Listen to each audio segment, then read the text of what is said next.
In a world where many people see reality as a circle or a rectangle, the truth is that issues are cylinders. Rather than a two-dimensional understanding, we will flush out the three-dimension complexities through nuanced conversation and civil, respectable discourse to highlight all perspectives on controversial issues. I'm your host, William Roosh, a high school teacher who's trying to transform education as we know it. Welcome to the Anti-Echo Chamber. This is Cylinder Radio.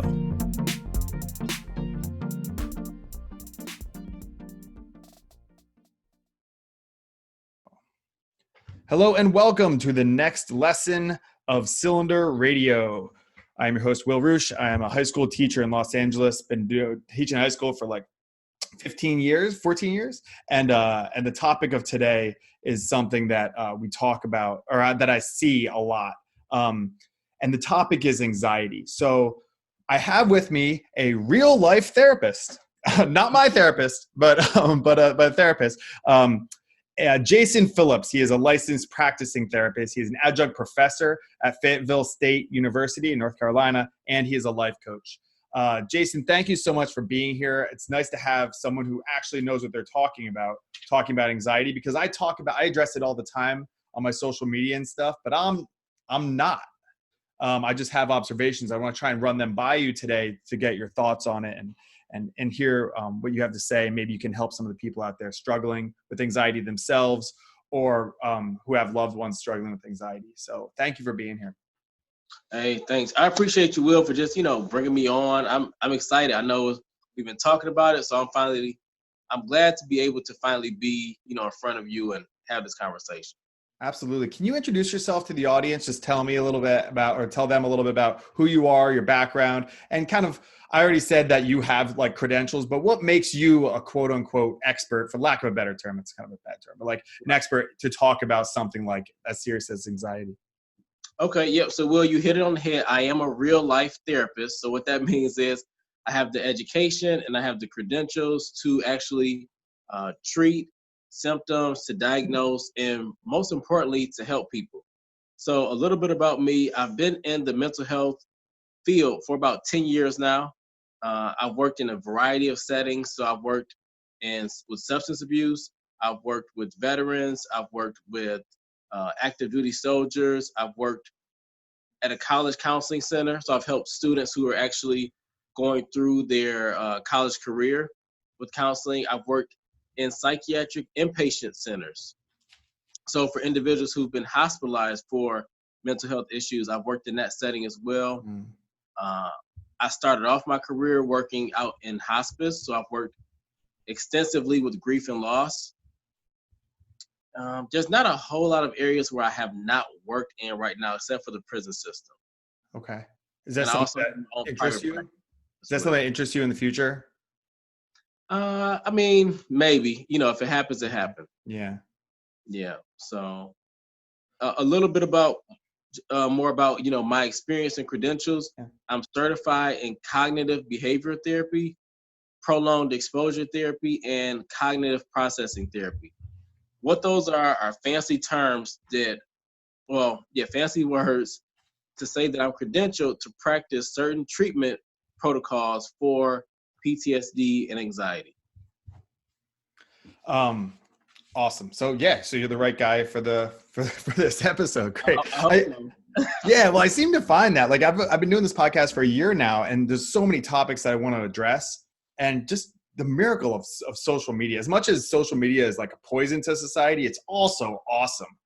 And I can find like the right people to come on this show of mine and talk about this stuff. It's really awesome. I actually little bit of a tangent, but I just watched the documentary about Mr. Rogers, like Won't You Be My Neighbor? Oh, yeah. It was fantastic. And one of the things that really struck me was he was watching television and he's like, what a fantastic tool, and it's being used so poorly. It's like, what is going on? Why are we using this amazing tool that can connect to children and just showing them, people fighting and blowing things up and hurting each other? He's like, that's not right.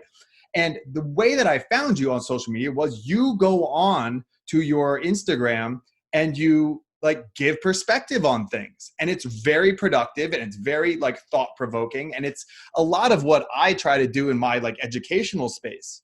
So I was like, oh, this is a guy that I want to have on, because he, like, in some way, Jason, you get it. Like, you get that the social media is a powerful tool that we can use for good, but so many people are not. So many people are just saying, hey, look at my gold-plated yacht or something like that. You know? Yeah, yeah. Social media is huge. I love the online community, being able to meet persons like yourself. I've met tons of clinicians and colleagues through social media.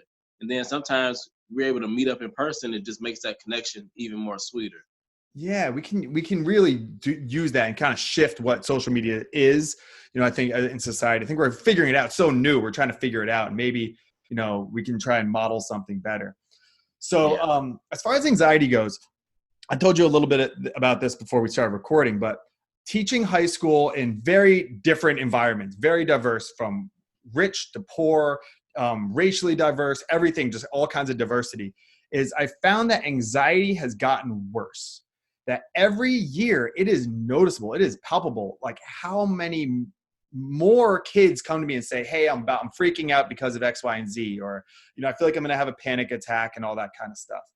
I have my own kind of ideas about what this is, but what do you think? And again, I teach high school, so we're talking about 9th through 12th grade.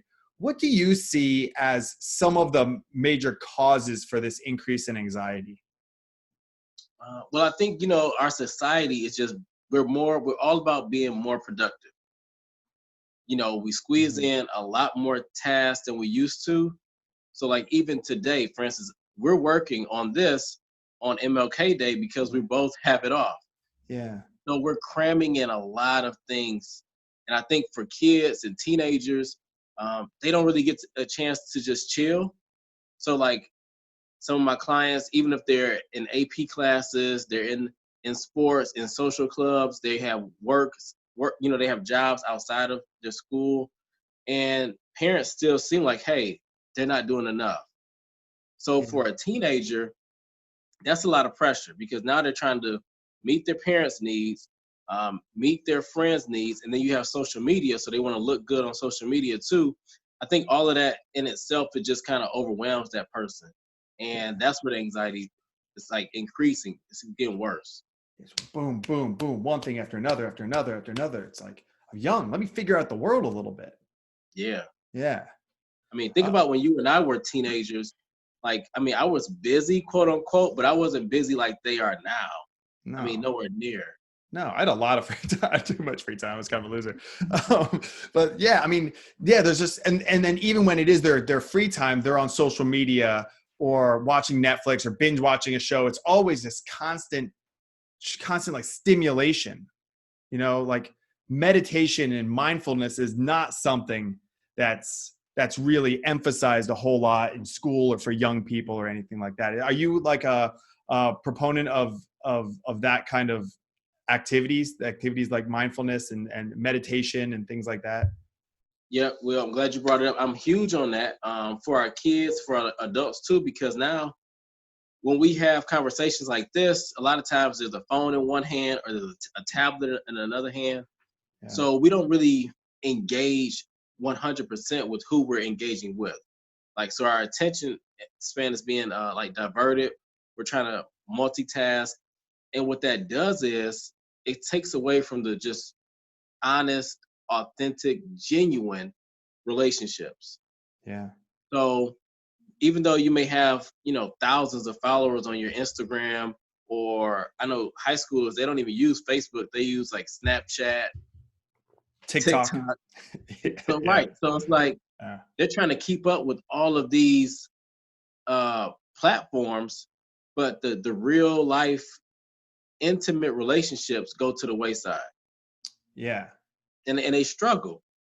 And it's such a crucial part of what makes us human. And we're riding these genetics that are 25,000 years old, and yet TikTok is I don't know 6 months old. So we're trying to adapt all this new stuff to this deeply rooted part of humanity where we were tribal, and we sit in these groups and we have downtime, we talk and we figure out the world and we question things and all of that. Like, we support one another in a real way, and that's not happening.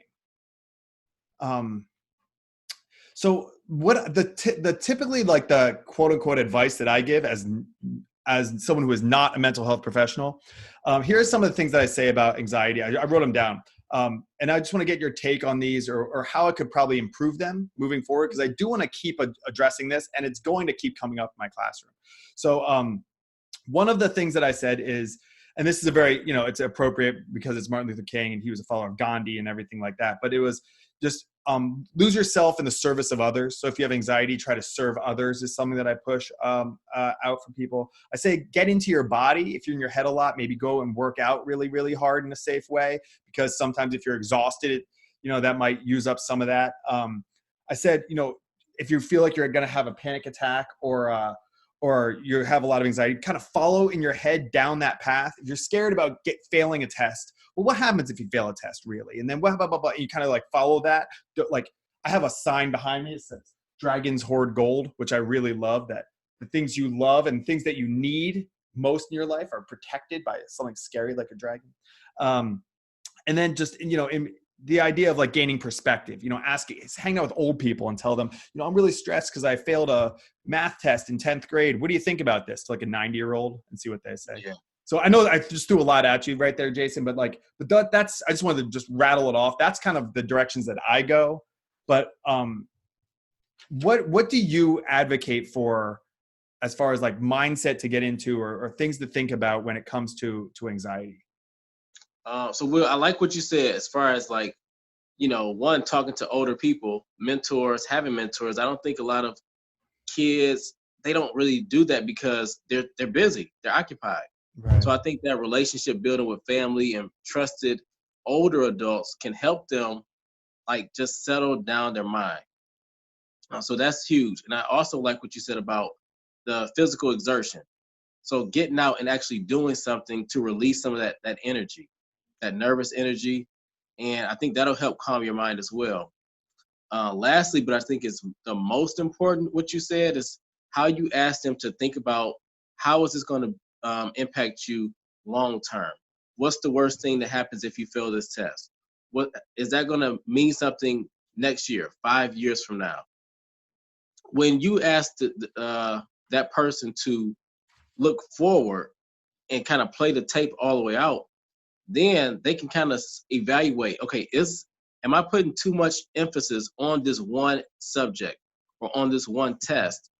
Am I allowing myself the space to breathe, the space to be human? Have I failed a test before? If so, how did that work out? What do I want to do differently?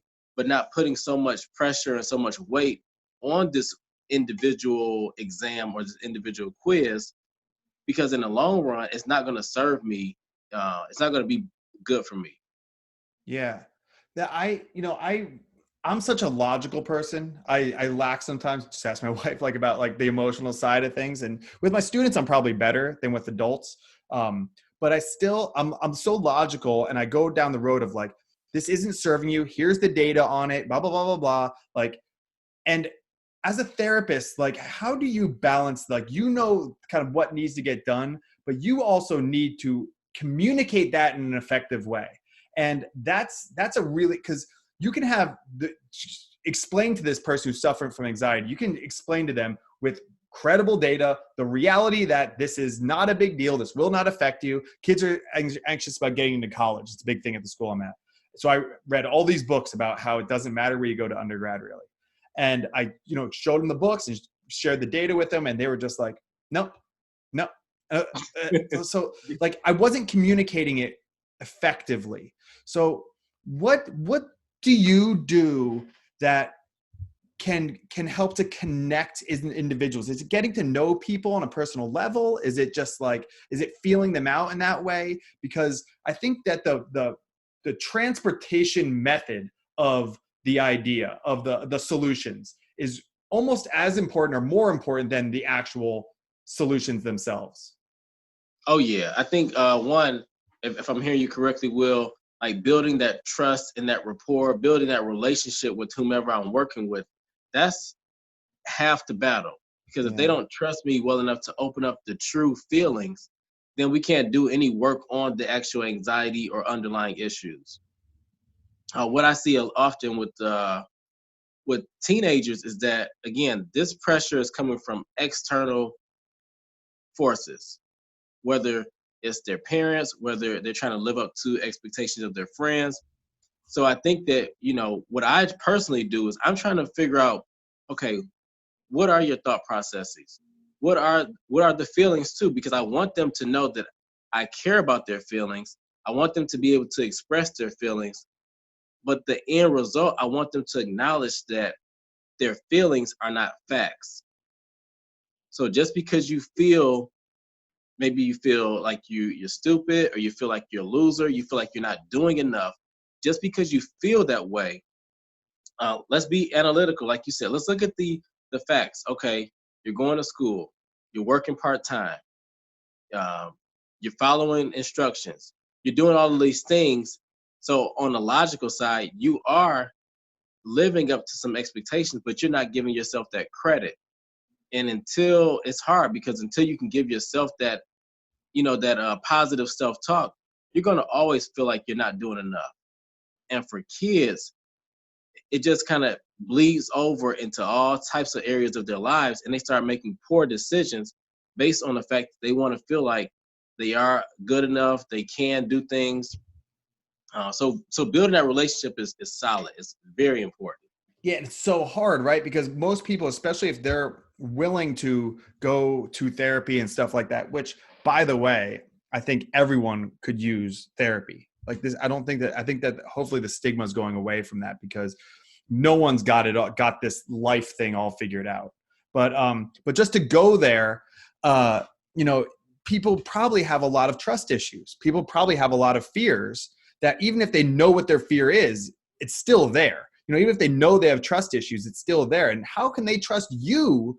It's just the two of you in this room. They're opening themselves up to the most painful, the most, like the most like scary things that maybe they've never actually said out loud. It's only been in their head their whole life. And like, why would they tell you? Like, what could you do with that information? You could do anything with that, because it's such a powerful thing. Like, that's really, really scary. And I don't think we can minimize the job that someone in your position has, which is like, how do you gain that kind of trust, I guess is my question, because it's so big in your context. Will, you another good point. So before I can even start a session with somebody, especially when we're talking about children under the age of 18, they have to know that everything that they share in that room, outside of wanting to hurt themselves or hurt other people or be at harm, is going to be confidential. And the parent or whoever is their legal guardian has to know that too. Because again, if they think that everything that they share with me, if I'm going to run back and tell their mom or their dad, they're going to tell me what they think I want to hear. Yeah. And then from there, it's just a kind of a waste of time. And the same, I think, for teachers, when you all set the tone that, hey, I'm really here to help you. And I remember being a student. I remember bonding with professors, bonding with certain adults, and I really felt comfortable with those relationships. And I knew that what I said was, one, I was respected and I was heard. That let me be vulnerable and open up. Yeah, that's something that I kind of learned from my own mistakes, because there were times where I've kids have opened up to me about something, and then I use that and wouldn't say the kid's name or something, but then use it as like an example to help another kid.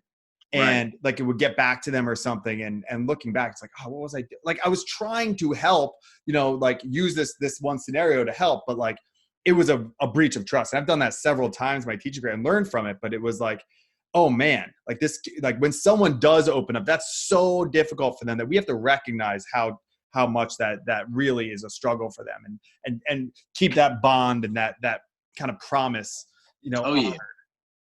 Yeah. So one of the videos that you have, and you have a lot, and I hope people go and check out your Instagram, and I'll tag it in on my social media and stuff. But one of the ones that you had that I really liked was why your friends can't be your therapist. And I want to address that because, and this can kind of go hand in hand with the idea of life coaching. And, but we'll separate them, I guess, for now. But but why Come your back to friends can't be your therapist is a lot of kids are like, well, I want to be a therapist because I'm good at talking to my friends, or I don't need a therapist because I have a close group of friends. So can you explain to us like why is that? Why can't I just be like, I have a bunch of good friends and they're my therapists, so they'll help me through my problems or anything like that? Okay, so there was like three things that I highlighted in that video, and I'll try to Mhm. touch on all three. One of them is that one, our friends, they're not trained professionals. And I know I got a little flack on that too from some people, but most people could see where I was coming from. If you and I are best friends, Will, I'm going to share everything with you. You're going to take it in. You're going to give me the best advice that you know how to give. But I may throw something at you that you necessarily aren't prepared for. I may share with you, I'm in a deep, dark space.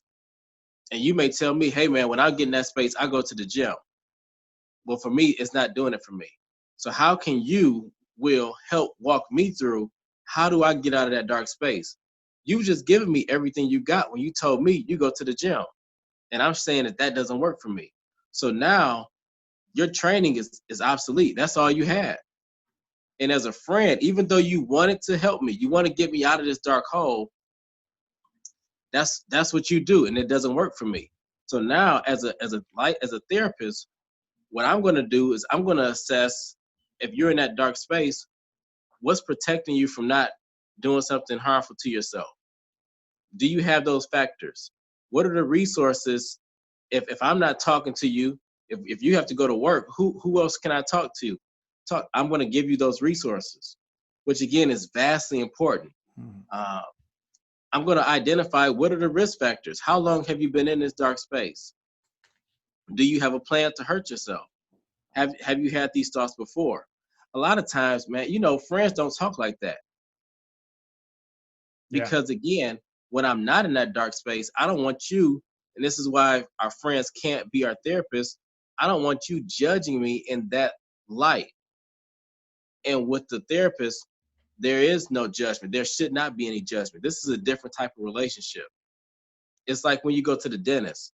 You go to the dentist if your teeth are pearly white or if you got cavities up the yin yang. Because when you get out of that office, you're not thinking about that dentist anymore. But if you're going to your friends with all of your problems and solely your friends, they're still your friends. So when things are going, if you're in a bad relationship and things start to improve, now they may be like, oh man, I thought you were breaking up with her. Well, we're working it out. So now there's a judgment. Yeah. And again, it puts a lot of pressure on the friendship because it's a dual relationship. Friends are not trained. And the last thing I said, friends don't forget. So that's where, when I say friends don't forget, if you tell me somebody's been harmful to you, if you're my boy, I may say, hey man, you need to leave her alone or you need to stop hanging out with him. The therapist may be able to work that out and get you two back on a road to success. But as a friend, I'm like, Will, what are you thinking, man? What are you doing?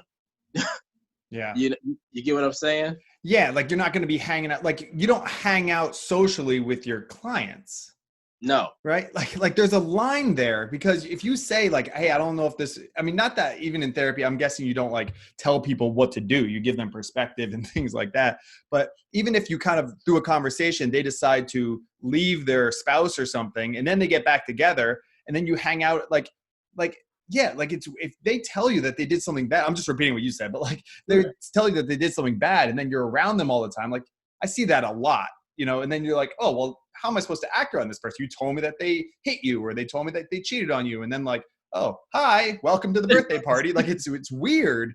And so there's the blending of worlds there that it really, I think that we should look at it like therapists. It's like, it's nice. It's like a nice little vacation from all that stuff, from all that judgment, all those blending of worlds. It's just like, this is where we just address this. And then it's like, yeah, I love that analogy. It's like the dentist. See you in 6 months. I mean, for therapy, it might be like, see you next week or see you in 2 weeks or whatever Right.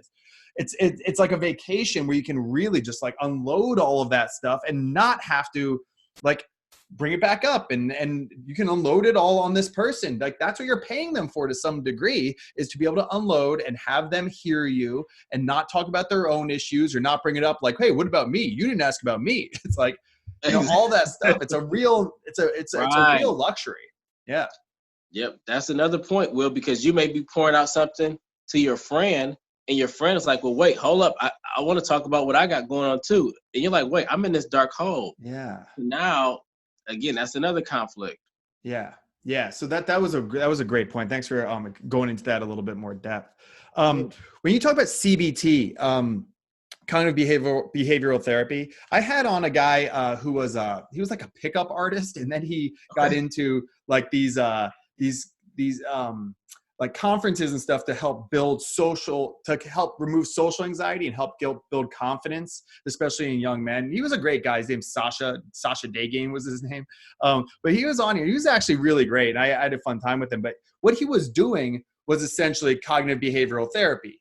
So can you explain that just in like very layperson terms about what it is? And again, not saying that like Sasha or for anyone who's hearing this podcast should go out and say they don't need therapy now. But, there are elements of CBT, which is what the sign says behind me of dragon toward gold, right? Like essentially, can you bring us through like what is the bones of what CBT is? So, in basic terms, I would just say that CBT helps us change our thoughts. It helps us change our behaviors, and it helps us kind of walk through what that looks like in real life. So, we could say, hey, stop thinking about that, or hey, just calm down, but it's not so easy. And you have to really have certain skills and practices and different techniques to be able to manage your thoughts so your thoughts don't manage you. And that's what CBT does. It really helps you challenge some of those thinking patterns, because it's not like you have one thought and it just messes up your whole life.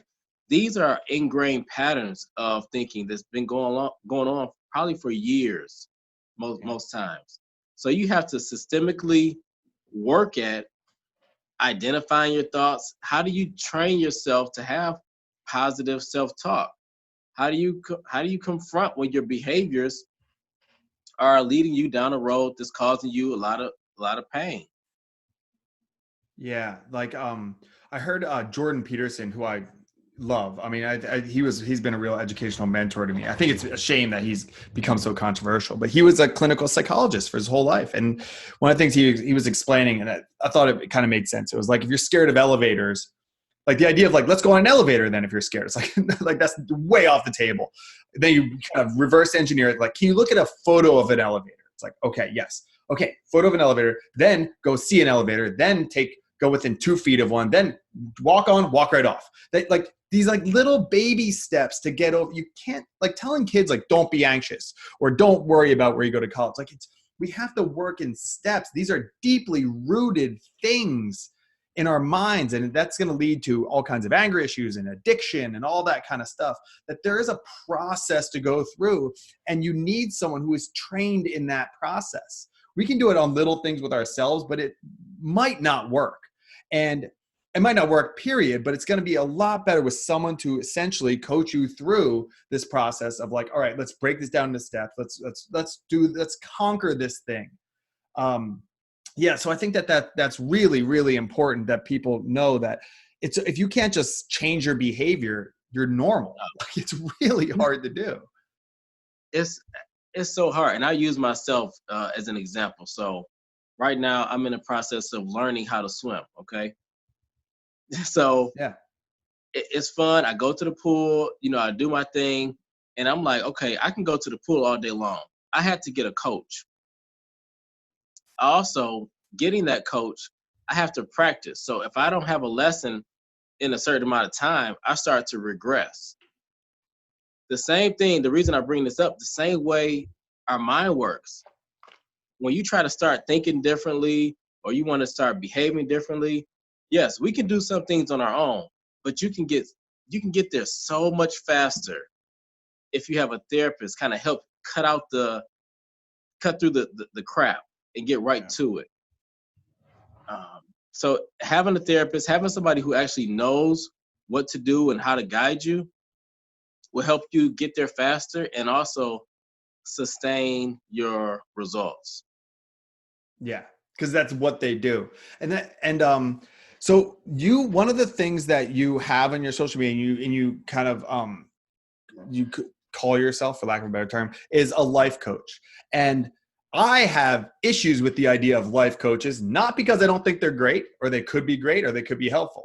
But my issue, as I said to you before we started recording, is I know a lot of people who are life coaches. And the analogy I'm thinking is like someone who's never stepped foot on a football field becoming a football coach, or who doesn't even know, like, what's this? Why is this ball shaped like this? Like, you can't be a football coach, and Right. there's a lot of people who are life coaches. They're all over social media. They are. And yeah, like, I guess what it comes down to is, like, I want to ask you your thoughts on that, but like at the end of the day, I think what they would say is my results speak for themselves. So, and I do respect that in other areas where I don't think you need a college degree to be taken seriously. I don't have a master's degree or a PhD, but I can hold my own against, people who have those degrees when it comes to education and stuff like that. So I get that side of it, but coming from someone with your background, what is your take on the ubiquitous concept of just everyone's a life coach, and so many people are pushing for life coaches and stuff like that? I mean, I'll be honest, because there's like, I don't know, thousands or tens of thousands. Yeah. I mean, you can find a life coach like you can find a rock on the sidewalk, Yeah. to be honest. So I think, for somebody who's looking for a life coach, yes, most of us will say our results will speak for themselves. But what actually are the results they're talking about? It's so easy to throw that out there. And for anybody who's listening and who's thought about seeking out a life coach, or who has a life coach, you really have to ask that coach, what are your credentials? What is your skill set? What's your training? Who is your life coach? So, like, you can't just kind of throw out this, like you said, ubiquitous term and think that people are going to flock to you because you set yourself up to sound like a quack. Yeah. Like, for instance, my life coach is Greg Harden. He's coached Tom Brady. So again, results speak for themselves, so to say. But I think that more people who aspire to be life coaches need to seek out actual thorough training. They need to not just put themselves out there when they wake up feeling like, hey, I want to talk about my life. But if your life isn't, if somebody wouldn't trade their life with your life, you may not be qualified to be a life coach. Yeah. Yeah. Like, I think maybe it's the term that rubs me the wrong way, because like if you said like mentorship, that makes more sense. Or like my wife does business coaching for women who are like running salons and stuff like that, because she built a business from nothing and built this salon and employed people and has been through everything, being a small business owner. So she can walk through people through that process. And because it's more specific, it's like I'm specific in this area. I might be able to like mentor some teachers, young teachers or something, because I've been through it all. I've taught everywhere or something like that, or young people, because I've dealt with young people. That's my career. Where yours is, it makes sense for you because you deal with people from all different walks of life about their life. So it makes sense. Like, I just think that a lot of people that are out there who call themselves life coaches, I think that maybe it would be best to just find your niche. Find your niche a little bit. Like what did you do that's successful? What have you overcome in your life? And then you can walk them through that process. I think that maybe that's one thing that we can put out there, is like maybe just streamline it more for people who aren't therapists. Yeah, I agree. The only ones, right? I don't know. But the thing is, I think it kind of coincides with the whole social media. People see it, they gravitate to it, they think they can do it, but every life coach isn't getting booked. Yeah. So yeah, as of right now, I'm not gonna hate on anybody. I wish them the best, but I see your point too, where it's just like it's oversaturated. The term is overused. Yeah, I'm hating a little bit. I probably shouldn't. I'm being judgmental. I am, and I shouldn't, because I'm sure there's a lot of people out there that are doing tremendous good in the world. But I also worry. I've seen a lot of kids who, go somewhere for help and it doesn't help. And sometimes they're therapists too. Sometimes there's like, not all therapists are created equal, and you can No, attest to that. Like that's no, yeah. People think like, I'm going to a therapist. I'm like, are they good? Are they helping you? Like, like. right. You can have all the degrees in the world, and that doesn't help you either. So Does it? Yeah, yeah, because again, 50% at least, you have to be able to connect with your client. yeah, You have to be able to build a relationship and also have skill. But you need both. You can't just build relationships with no skill. You can't have all skill with no relationship. right. Yeah, And and people, I'm go sorry, ahead. go. Well, I was just going to say, if you're seeing a therapist or if you have a therapist and they're not being effective, don't be afraid to challenge them and ask them, hey, it's not working. Can you step it up or switch it up, or just flat out switch? Like, don't feel confined to stick with that person. Yeah, you Go ahead, have to Will. feel them. You have to feel them out. Like, it's a relationship. And it's like getting shot down when, I was single, and like a girl would be like, no, I don't like you. Like, I would take it as, oh, there's something really wrong with me. And sometimes there is, but like sometimes there's just wrong in the match. Yep. Just because this therapist isn't good for you doesn't mean that they're necessarily bad, but you have to find someone who speaks your language. You have to Yep. so go try a bunch of them. And if you're not feeling it, go to someone else. It's just like any other really important relationship in your life. And you have to find someone who really you feel like speaks your language and you can connect with. I think that's really important for people out there thinking of finding a therapist. Go test them out. Test Yep. them out. The Right? same way people do churches, Yes. the Yeah. same way people do, doctors, everybody, you fill it out. Yeah. And don't Yeah. be, and people aren't afraid to switch. So don't be afraid. I think so many people think that all doctors are the same. Like, oh, I went to a doctor. Like, all doctors are the same. But like, we know that's not true with most areas of the world.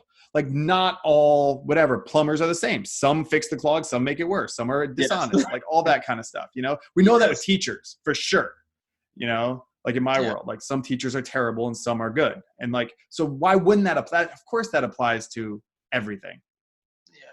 I think sometimes people think therapists are a little bit more, I guess, on a pedestal sometimes, and we don't Mm-hmm. like, but that's not the truth at all. Yeah. That's not the truth. That's far from it. Like, therapists should have therapists, coaches should have coaches. Yeah, everyone's struggling. Everyone's working their way through this the best they Yeah. can. Yep. I want to bring up the issue of psychedelics. Is this something, because I listen to Tim Ferriss a lot, and Joe Rogan and those like podcasters and stuff. And the data, I know Johns Hopkins just had this huge grant where they're doing a lot of research on psilocybin and MDMA therapy for soldiers with PTSD and stuff like that. And I think it's going to like phase 3 trials for PTSD therapy, and it seems to be really beneficial. Do you have thoughts, or have you looked into the whole like psychedelics and how that is going to kind of change your field and stuff in the future? To be honest with you, I don't think it's going to change us dramatically, Okay. because there's going to be a small portion of individuals who are going to want to gravitate towards those methods. But then what I see in my world is a lot of people still want, if they can identify with you, they still want that face to face. They still don't always want the alternative medicines at this point. Yeah. So I don't know if it's going to have a huge impact, at least right now, because as far as the soldiers that I've worked with and the veterans, some of them are tired of taking pills. Right. So I do think it's going to be helpful for a certain population, but as far as impacting the masses, I think it's going to take a while. Yeah, and I think we need to research it more. But Yes. from what I've found, Robin Carhart Harris was one. Michael Pollan wrote a book called Change Your Mind that was really good. And it seems really, really like optimistic. Like, it seems like it could be something awesome, but we just need to figure this out a little bit more. But it would be nice if we can essentially lower some of those defenses a bit in therapy. And again, this is not advocating for drug use. This is advocating for research on therapeutic use of psychedelic medicines. It's a big difference. But just the possibility of using those to tap into those defenses that people have that might take really, really long. You take like an MDMA therapy session, it could lower your walls a little bit, but again, you're putting these chemicals into people's bodies that you don't know how they're going to react. So there's risks to all of this, but I just wanted to bring that up because I was curious if what your thoughts were on that. Yeah. I will say to add on to that, I'm not opposed, because I will say that the best combination is typically talk therapy plus medication. Mm-hmm. But it has to be, like you said, it has to be researched and trialed, because when you're not taking the medication, are you going to be able to handle those emotions and those triggers? That's just something to think about. For sure. So just because we're coming up on close to an hour, Wow. Yeah.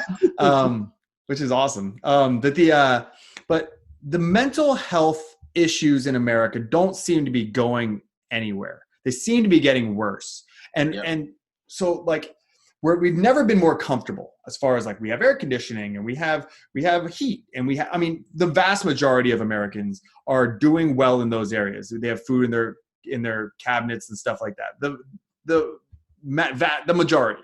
Okay. But those people, especially if you look at the class breakdown, the anxiety and depression and suicide rate and opiate overdoses. The heroin and opiate overdoses is shocking.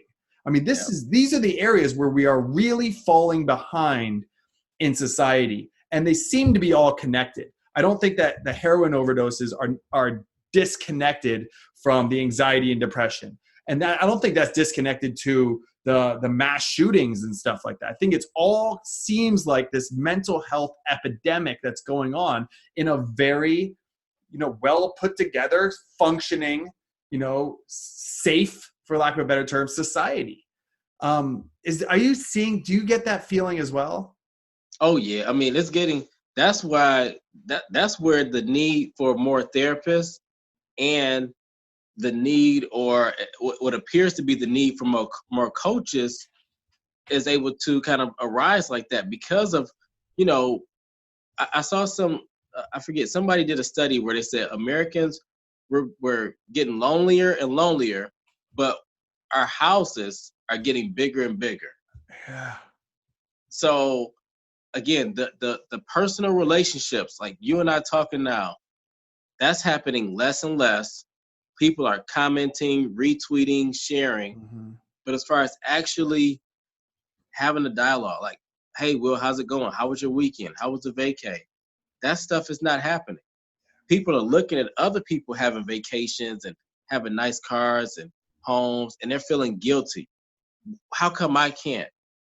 Because, we don't post all the times, the days where you call in sick, or the fights that you're having with your wife, or when you don't feel like, seeing 8 clients a day. All that stuff doesn't get posted. So the people who are looking at social media, they're struggling. Somebody called me literally and said, hey, I was like, what's going on? Consultation, and this social media, the person said social media was literally the cause of their anxiety. Yeah. And I think those type of calls are going to happen more and more and more, because we're trying to keep up with everybody else, it's just not possible, because people are just putting on their best image on social media, and the relationship building is going down the drain. Yeah, I love what you said, just, hey, how are you? How is this?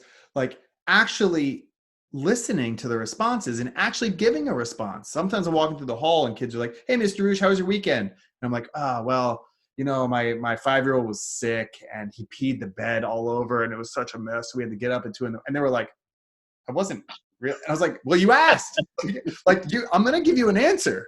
And they're just not used to it. They're like, just say good and move on. It's like, no, I'm not going to do that. No, no, we need to, we need to talk more. That's what this Cylinder Radio podcast is all about, is like, I'm trying to address like really controversial issues. My last, or 2 episodes ago, I guess, was with a transgender teacher who I disagreed with on a couple of things, but they were great. They were awesome. We had a really good conversation, and, hope to do it again. And I've had conversations with people from all over different political spectrums and all different backgrounds and stuff like that. And I'm just curious. And when I do disagree, I give like pushback in a very respectful, curious way. And it's like, that's because I'm trying to model this for, why can't we should just be talking about everything. Maybe this is also connected to this polarization, this like orange man, bad, orange man, good stuff that's going on in the world. And it's like, no, let's talk. Let's talk. Yep. We would talk. We wouldn't be in such nonsense politically, wouldn't be in such dangerous places mentally. Like, we need to interact more. Yeah, which is why I was like, hey, I'm loving the fact that we can actually see each other and have this podcast. Absolutely. Yeah. And also thank you for bringing up, like, we need more credible, good, dedicated, moral mental health professionals. There was at an assembly at my school, and they were talking about the homelessness issue, because in LA, in California, it's really, really bad. It's really scary. It's horribly sad. And the question that was proposed was, is it our issue to solve, or our problem to solve, or the government's problem to solve? And I was like, wait, hold on. What do you think the government is? Like, you think the government has a factory? Like, if this is a mental health issue, an addiction issue, we need mental health professionals. We're just going to crank them out. Like, Boeing's going to make those. Like, we need to go into those fields. And then, then the funding hopefully will be there by the government. That would be a wonderful thing to push for, to help facilitate those. But we need to take this up. This is our responsibility as individuals to try and promote more people going out and helping one another. And that's what's so interesting here, as I see this mix where there are people at the top, let's say, of like the socioeconomic standings, who are really lacking a lot of meaning and purpose in their lives, and they're on antidepressants, and they're really just struggling a lot. They need some more meaning. And there's people at the bottom that need help. Like, that seems like a perfect blend. Like, oh, you need to help people and you have resources. You need help and you don't have resources. Woo! Like, can't we match that up in society? You see that? What do you think? I mean, I just kind of thought about that, but that feels like a good idea, right? And like you said, the government, we are part of the government, so we can't just put it on somebody else and think that they're going to take care of it. Yeah, no, yeah. All right, yeah, come on. Like, Trump, let's fix this. Or whoever we get in next, they're going to fix the mental health issue. It's like, it just doesn't work like that, guys. We gotta bootstrap something together. We gotta work together in our communities, or our neighborhoods, our churches, whatever it is. We gotta come together and help one another out. It's really important. I don't know if there's anything more important. Just I'm talking about, like, for my kids and stuff. Like, they're walking into this world now that's really scary, and people are they're struggling in a real way. Okay, and just because you don't think that their struggles are legitimate enough, doing air quotes, like, I read something, it was like a meme probably, but it was like, someone can drown in 5 feet of water or 200 feet of water. Like, just because your problems don't seem like as big a deal. Yeah. I like that. You could drown in a bathtub. I like that. Yeah. So, your problems are your problems, like that's, they're real. They need to be addressed. Don't think that they're not legitimate. You can't go to a therapist because your problem is that, your whatever, your Rolls Royce got a dent on it. If that's really troubling you, then that's real to you. And that needs to be taken seriously. And like this whole like snowflake culture and stuff like that, like, oh, just, man up, all that stuff. It's not working. It's not working. So you can say that all you want, but that's not helping the problem. And we need to help the problem. Yeah. I agree. Cool. Thank you, Jason. So where can people find you? And I really want listeners to follow you on social media, because like, let's change the feed a little bit. Let's change the feed that you have, that stuff that you're feeding your brain, that you look on your phone on. Okay. The stuff that you post, I love, and it's going to get you thinking, start being something more positive and stuff like that. So where can people see you, reach out to you, talk to you, stuff like that? Sweet. Thanks, Will. So people can find me on Instagram at Phillips MSW. So that's JPHILLIPS MSW. You can find me the same place on Facebook as well. And if you're interested in working with me, visit my website, pnpcoach.com. That's for peace and prosperity. That's what I focus on. That's the foundation of what I do. I want people to have peace and be prosperous at the same time. Very cool.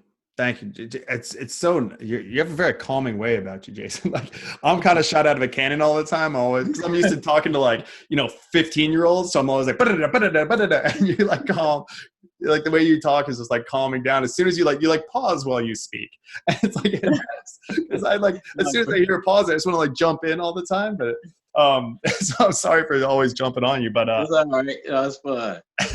but no, this is a good conversation. I think that I hope that people listening will start thinking about their mental health, and if they're not struggling, someone close to them is, and they can be a part of the solution somehow.